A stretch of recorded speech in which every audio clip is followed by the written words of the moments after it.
jërëjëf mbokki internet yi ñoo ngi leen di ziar di la ndokkeel ci weeru tëdd wi di ñaan yàlla li ñu ko fi jaamu yàlla nañu ko yàlla nangul di ñaan yàlla may ñu kàttan defal ñu jàmm ba ñu mën a yeggal li weer wi ci jàmm te yàlla nangul suñuy jaamu yàlla tey nag ma ñëw ak yéen seen émission bu mag boobu di la ndogu des célébrités tey nag seet si koo xam ni defe naa nu jarul sax may jaar ci tur bi pour di ko présenter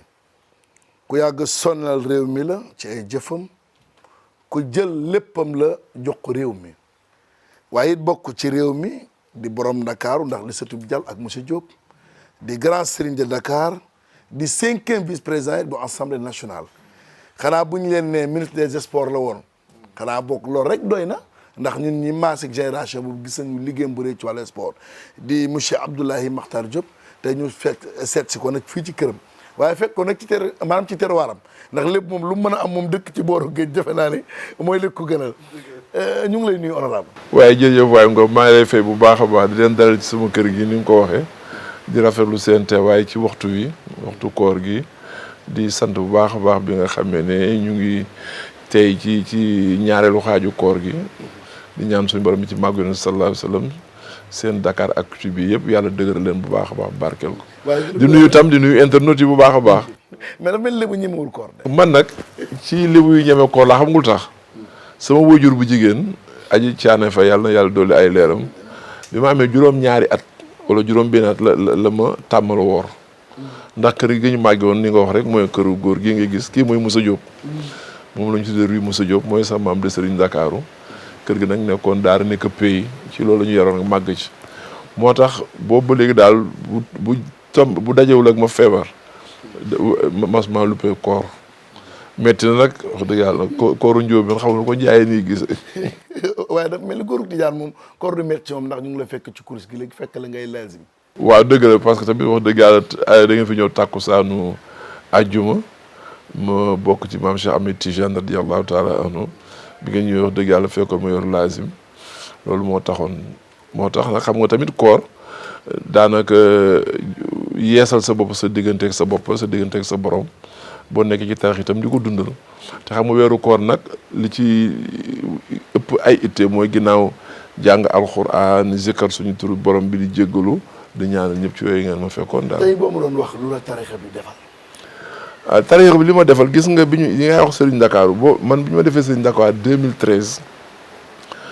kii di nga xam ne bi ma ko bind ci brochure bi dama ne dafa am ñoo xam dañuy dem ba nekk kàllaf door a nekk Tijaan wala Murit mu bind man sama yaay Caane Fay moo ma nàmpal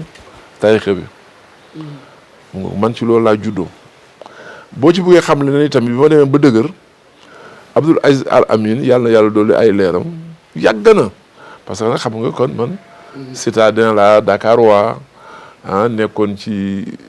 li ma neex di takk ay bracelet or ci àll bis ma nekk sama oto yor sama cigare ndekete Serigne Abdoul Amin yàgg na ni ma mat ëpp na 30 ans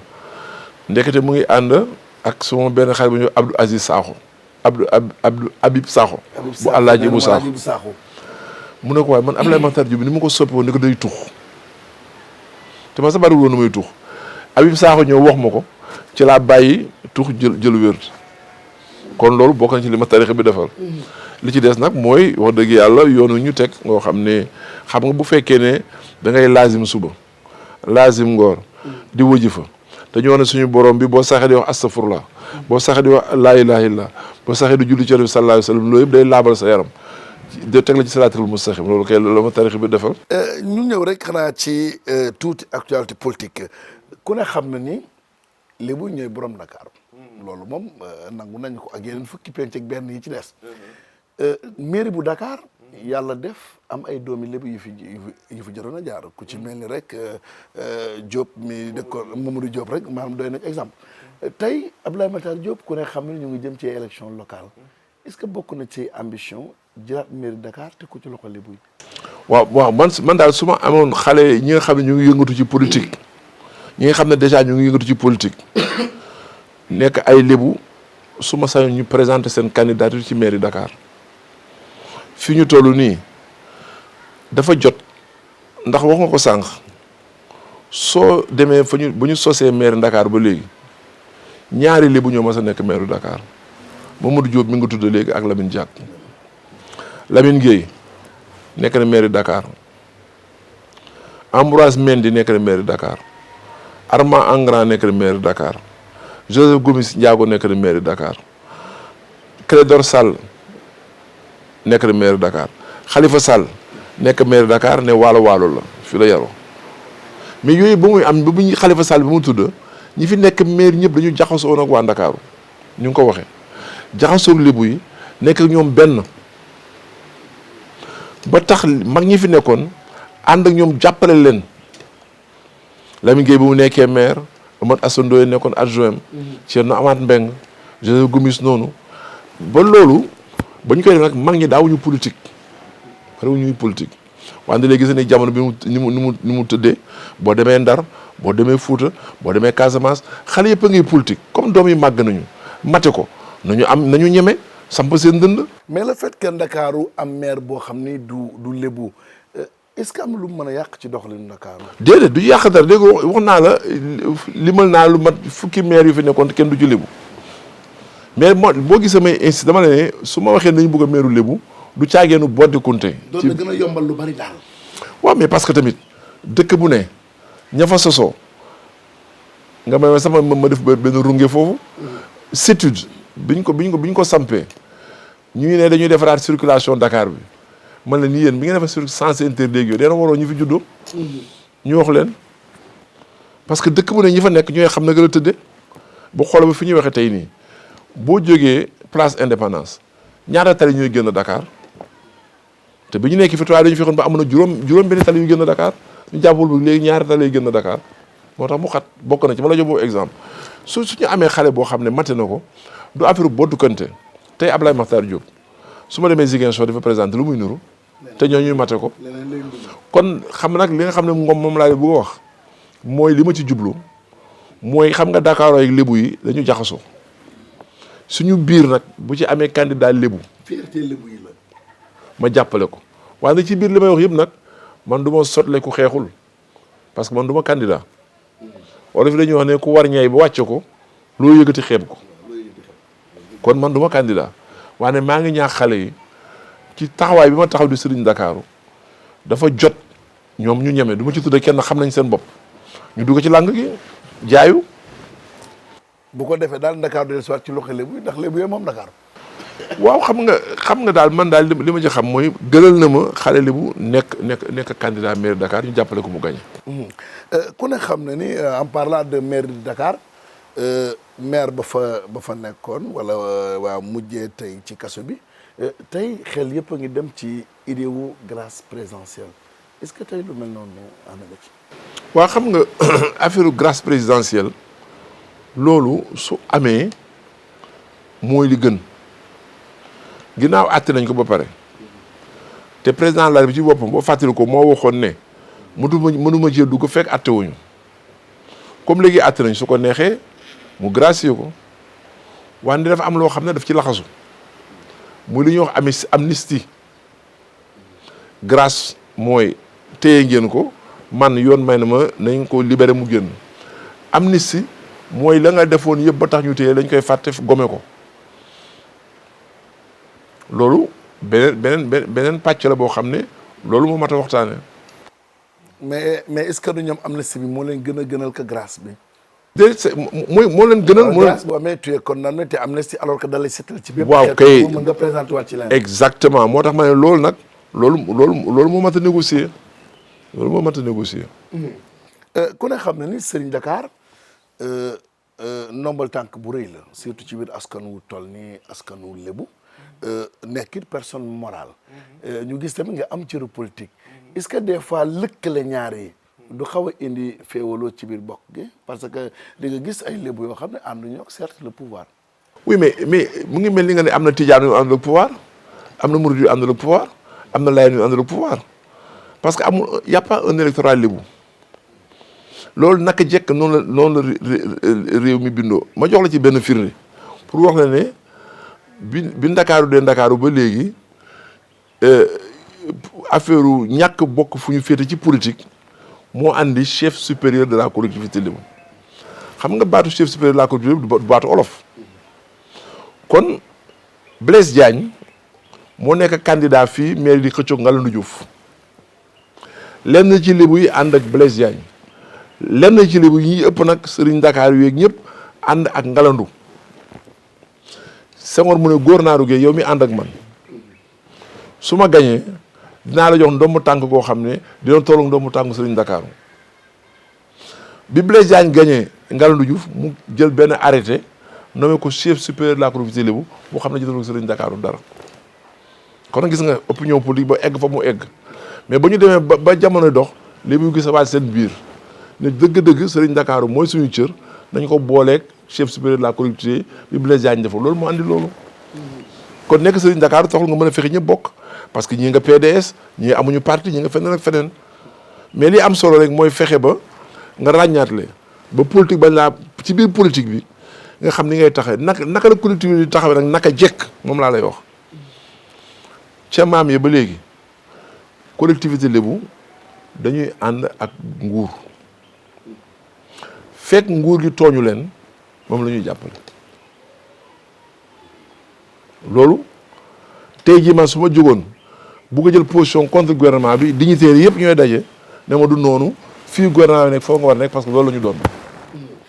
ku ne xam na ni en tant que grand serigne de Dakar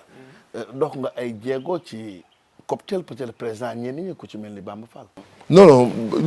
li jëm ci Bamba Fall digganteem ak masuma ci dox masuma ci wax loolu dama koy wax ba mu leer te moom xam na ko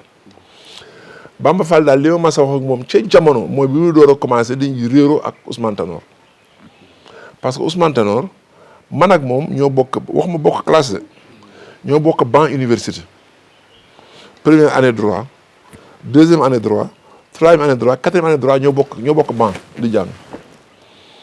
moo tax li ñu boole du politique ba nga xamee ne tàmbali na am problème ak Ousmane Tanor doon naa ko jéem moo defale mu yàqu laa ci génn man amul kenn ku ciy politique ci ñoom koo xam ne taxaw naa jéem la rapproché ak président man daal président li may wax moom su jotee loo xam ne réew mi yëpp la concerné su fekkee nag wax na ma jëmale ci ne wala leen moo ko ci li ma ci xam. mais nag maanaam ak cër bi nga am tey yomb na ci yow mooy jubóole ñu féewaloo tey lu ci mel ni waa PS war nga mën a dajalewaat ndax PS ku ne xam ne ci sa biir xol la nekk. waaw xam nga loolu tamit loo xam ne yàgg naa ci doon day ndim si yàlla trace yàlla na ko yàlla yërëm daan na ma ci soññ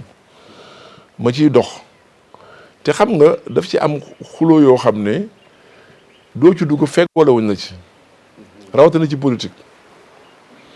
daf ci am ay atte yoo xam ne boo gisee toujours mu jafe ci politique day def boo ci jógee rek balaa ngaa wax sax ñu ne diw la faral. taxawaay bi day métti des fois. waaw moo tax man seen xuloo yëpp dama ciy teey mais fu ma ci toog rek maa ngi fekk ku ñëw nag boo xuma ci ma fexe ne defaraloo leen te maa ngi yore fi jël seede Alioune Ndoye maire Plateau wax naa ko yaa ñetti at ci ginnaaw ne ko yéen PS ngeen ànd ak APR mu leen jik seet leen noonu def doxale loolu mais léegi ci xam nga li jafe ci politique tamit mooy moo xam bureau politique bi la wala comité central wala secrétariat exécutif jël benn décision ba pare am ñu ko kon nga bëgg ci intervenir xam boo nekk ci biir politique ngay xam loolu parce que man loolu moom ma génne PS parce que boo fàttali ko élection 2000 législative 2002 xam nga ba ñu dem élection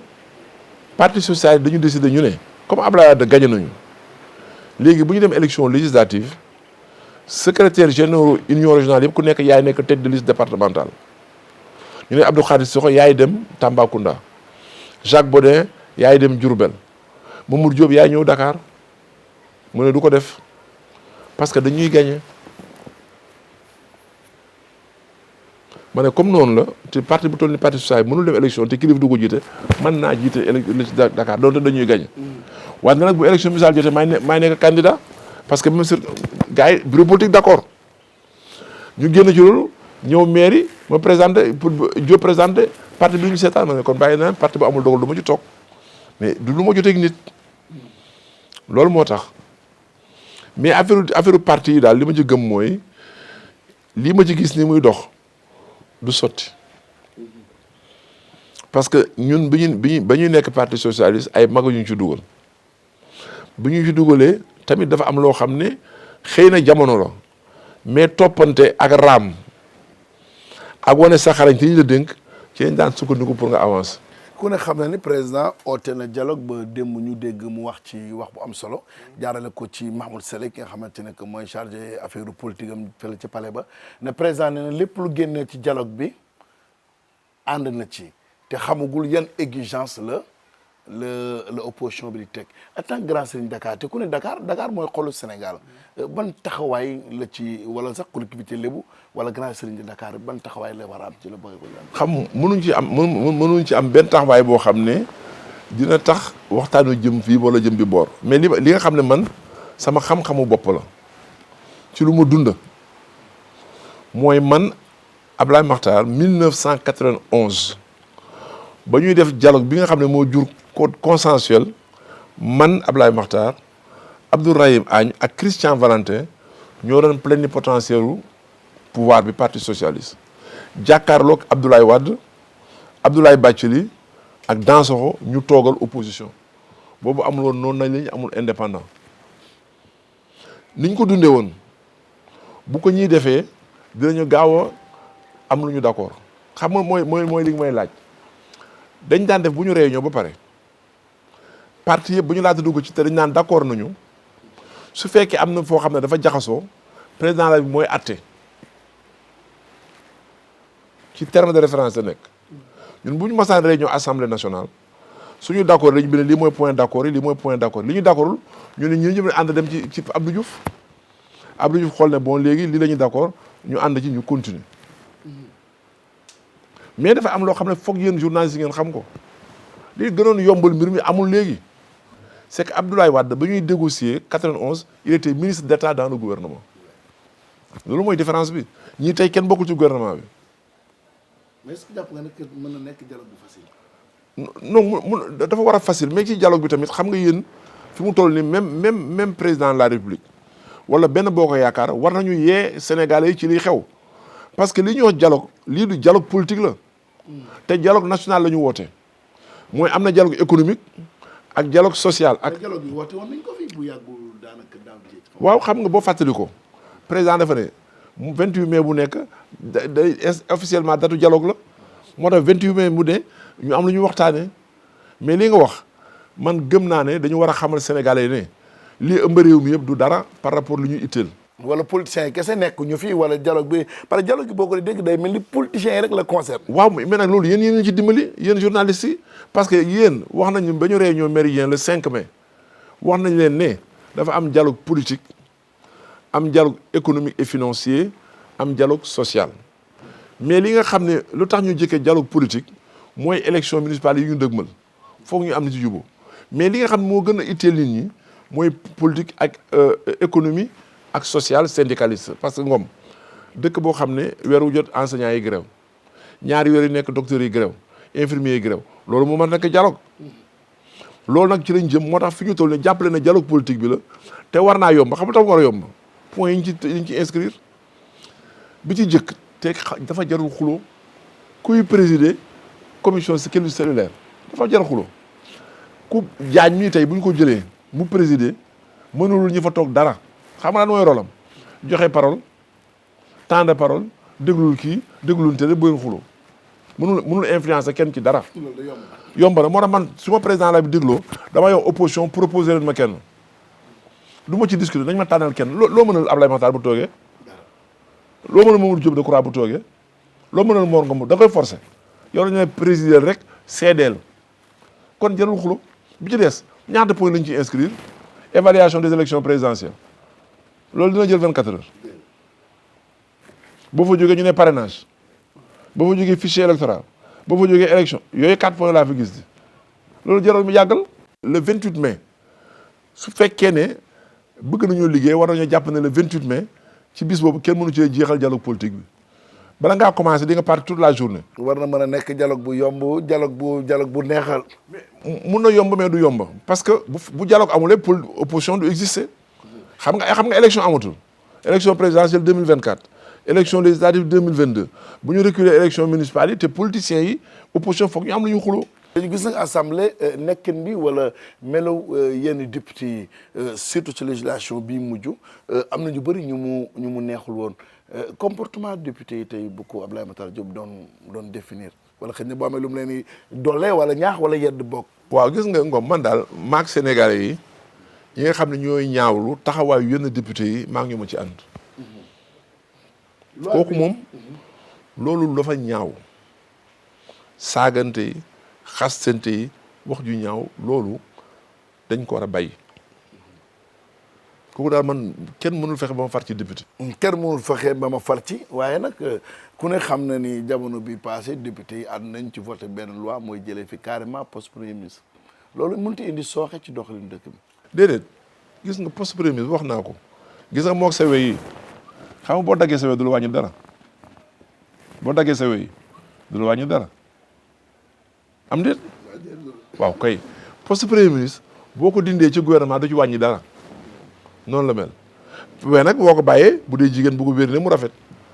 bu dee góor boo ko yemale ci baaraam yi du jël salte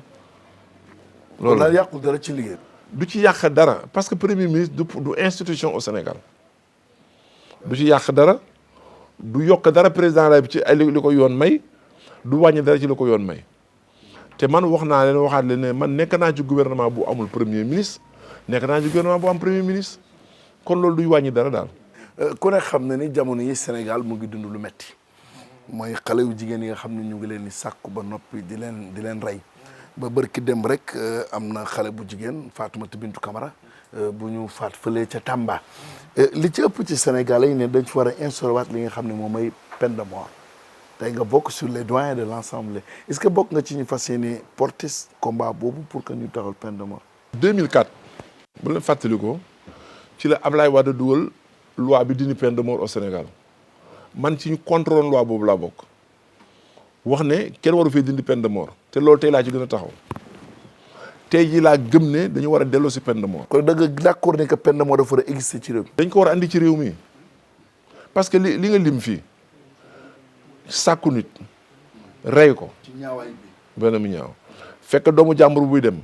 am kër wala muy borom jëkkër comme xale bu jigéen boobu ñu reyoon ci affaire Sonko yéen a ngi koy fàtte Kër Massar. ci Kër Massar waaw ci meeting yo ci meeting yi ak keneen ak keneen. ba ci xale bi ñu rey Thiès R100 bërki démb ak yëmbal ay xamul yu demee noonu waaw loolu ci lan nga koy teg ma dégg ñu naan peine de mort boo ko fee taxul crime wàññeeku kenn defu peine de mort pour ñu wàññi crime dañuy def peine de mort pour ku rey ñu rey la bi ci des mooy foog ma wax ñu jàng tubaab parce que olof la ñuy wax. dañuy wax justice expéditive maanaam ku rey altine ñu rey la talaata waxuñu loolu. ku fi rey nit bala ngaa départ nga am avocat am déet boo amee avocat mu dem tribunal boo perte appel dem cassation su peine de mort amee laa wax su cassation bi jeexee nga demandé grâce présidentielle waaw loolu kay tekkiwul ne ku rey tey ñu rey suba mais ku rey da ngay xam ne yii yëpp nag bu demee ba nga xam ne tëna ñu rey la. mais tey sa xalaat la mooy justifier vague de violence bii. bu wax dëgg yàlla Sénégal lu bon daal man mënu ma koo layal. rawatina ci jigéen ñi. lu bon daal man mënu ma koo layal ñi ko bugg a layal ñoo ko tegul fenn su fekkee dañ ne ñàkk tax ni ñuy reyee ñàkk ma su fay jóg te nit ñi daaw ñu reyee. par droit de l'hommiste genre thèse yooyu la ñuy joxe. waaw yow ñàkk bi wala alcool bi yamba ji nangam ak ba am yooyu. waaw xanaa alcool bi ren la fi ñëw ak yamba bi yàgg na fi bi ci des nañu bàyyi l'islam tranquille américains yi dañu jullit dañu rey nit ñi chinois yi dañu jullit am na peine de mort. Thaïlande duñu ay jullit am na peine de mort. jullit bari nañ fa dañuy def peine de mort. Japon dañuy def peine de mort. bi ci des dama la wax ne la ñoom ñii ñëpp xam nañu ne li nga xam ne politiciens yi peine de mort nekk na fi ba jeex ñaari nit ñi mas a rey. ki doon jéem a rey Senghor ak ki rey kii. Demba Diop Abdou Ndafte xam nga loolu muy tekki mooy ku rey politicien ñu rey la wante ku rey doomu jàmbur ñu bàyyi la loolu rek la de ndax diggante bi rey ñu fi ba tey. kon làq doom dóor doom la. mais li ma xëy yow mën naa seet. xanaa ñu bàyyi la nga tàggoo ak gaañu wala loo fàtte jàpp ne nga fàtte nañ. li may wax mooy dialogue bi dafa am benn point boo xam ne kenn bindu ko ci te foog ñu boole ci mooy média yi dialogue bi foog ñu dugal ci média yi parce que luñ ci mën ci liggéey te gouvernement bi information yu baax yi mu yor joxu ko média yëpp ñu liggéey ci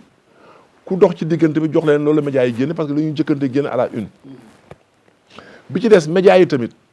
su fekkee ne benn waay bu mel ni Ablaye Matar ñëw na wax la bala ngaa ko génne war nga ko jéem a seet ndax li mu wax am na jéem a seet lu ko génne waaye na jëkkante génn mu andi ay jëy yoo xam ne kon média yi dañu am rôle boo xam muy benn bi ci des pour que média yi itam mucc foog état bi yokk subvention immédiatement dañuy mën seen bopp parce que réew mi ñu nekk bokkul ak France nga xam ne am na sponsor yoo xam ne ay patron yoo xam ne mënuñu gën léegi 10 milliards 20 milliards doo soxla kenn dara kon dialogue bi foog ñu dugal ci bu dee wàllu démocratie foog ñu dugal ci bu dee wàllu développement économique il faut ñu dugal ci médias yi pour sensibilisation des populations bu dee dialogue social foog ñu dugal leen ci pour affaire grève est-ce que yow Ngom nangu nga dëkk boo xam ne nii la bindoo chaque mois grève scolaire ku koy nangu santé chaque mois foog ñu wax ci te loolu médias yi ñu ci mën a dimbali kon daal man ci wàllu woowu loolu laay wax di leen gërëm baax di wax sénégalais yi nag ne